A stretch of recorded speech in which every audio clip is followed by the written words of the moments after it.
देखिए, बिहार पुलिस मध्य स्टेज का एग्ज़ाम सामने आ चुका है।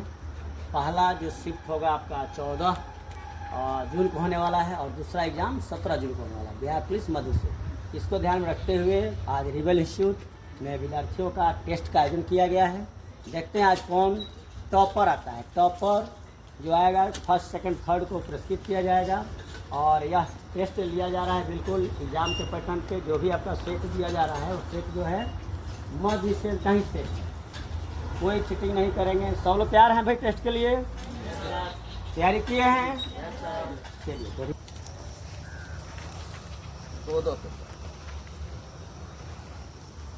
अभी पेपर को हल करना शुरू नहीं करेंगे, सबके लिए टाइम बराबर मिलेगा, इसलिए एक साथ आपको स्टार्ट राइटिंग बोलेंगे तब स्टार्ट करना है।